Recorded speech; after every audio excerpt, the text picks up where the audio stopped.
सुषेण जी, जिस प्रकार प्रजा राजा को पुत्र समान समझती है, जिस प्रकार प्रजा राजा को पिता समझती है, राजा का भी कर्तव्य बनता है कि वह प्रजा को पुत्र के समान समझे। जिस प्रकार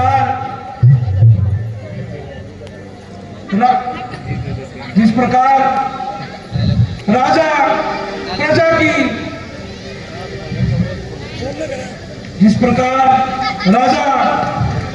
के प्रति अपना प्रेम भाव रखता है, प्रजा का भी कर्तव्य बन जाता है कि अपने राजा के प्रति वैसा ही भाव रखे।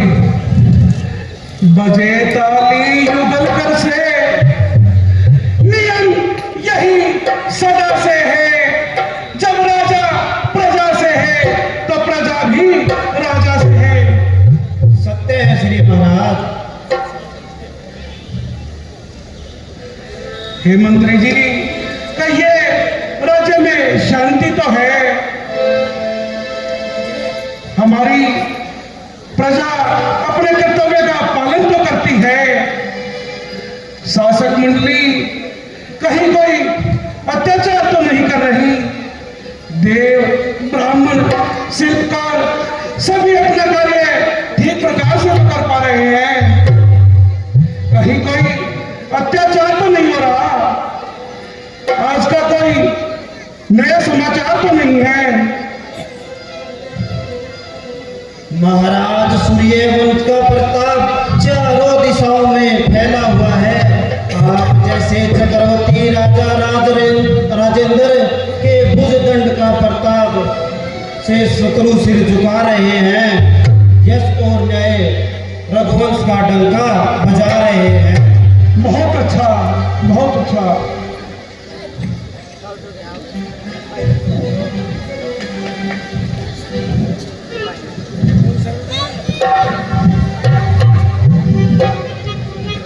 हे द्वारपाल जी, महाराज से कहिए द्वारे पे श्रवण कुमार आया है और अंदर आने की आज्ञा चाहता है।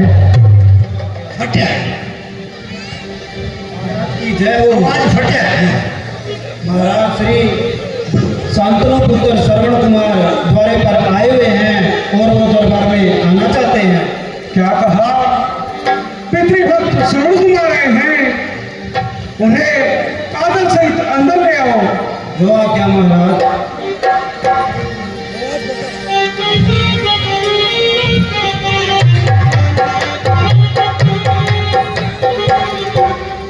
पहला प्रणाम करता हूँ श्री माता जी और पिताजी को, फिर अपनी जननी जन्मभूमि पृथ्वी और विधाता को।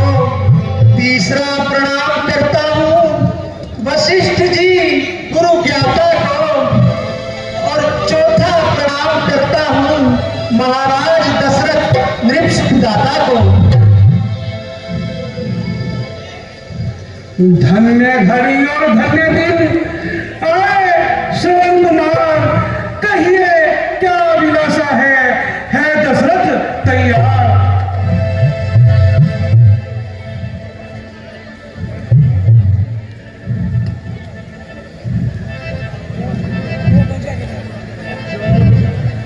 जो तारों में चंद्रमा, जल में शुक्र था, उत्तर कर में एक है जैसे शंकर। कहो पुत्र, यहाँ आने का क्या प्रयोजन है? गुरुदेव, मेरे माता पिता का अंधापन ही मेरी असीम चिंता का कारण है। मुझे भोजन की चिंता नहीं, मुझे वस्त्र आभूषण की चिंता नहीं, मुझे चिंता है तो मेरे माता पिता का अंधापन कैसे दूर हो। इसके लिए मैं कठिन से कठिन कार्य भी करने को तैयार हूँ।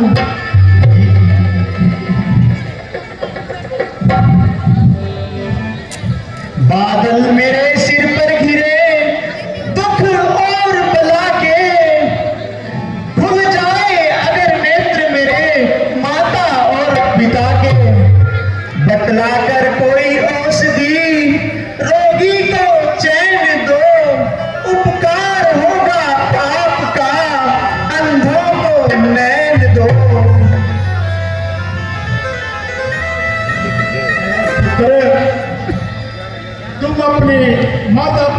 अंधे होने का कारण जानते हो?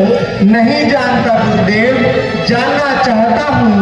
तो सुनो बेटा, तुम्हारे माता पिता के कोई संतान नहीं थी।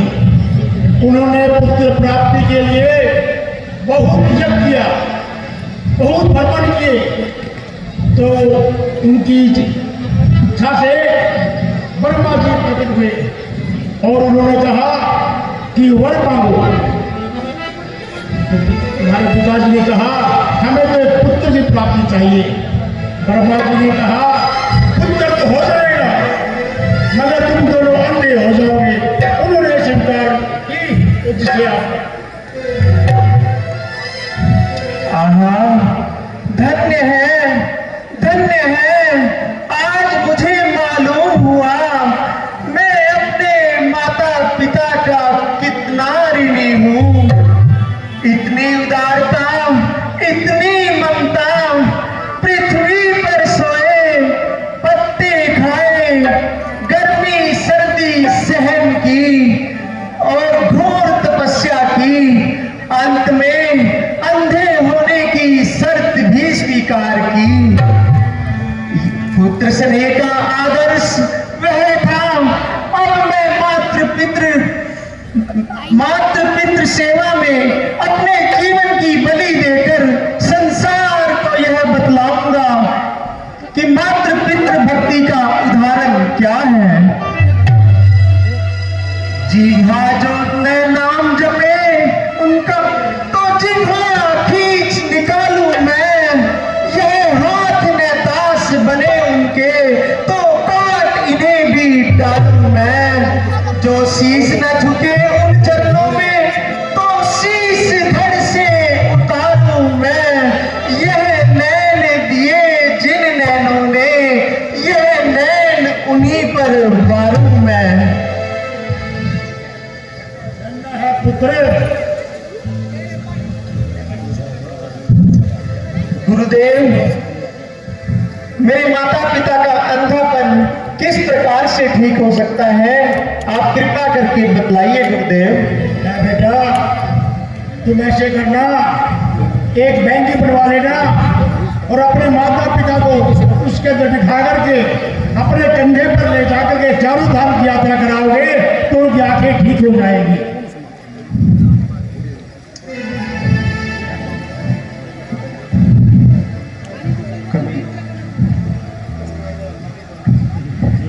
बेटा श्रवण, तुम इतने गहन जंगलों में अपने अंधे माता पिता को कैसे दिखा सकोगे?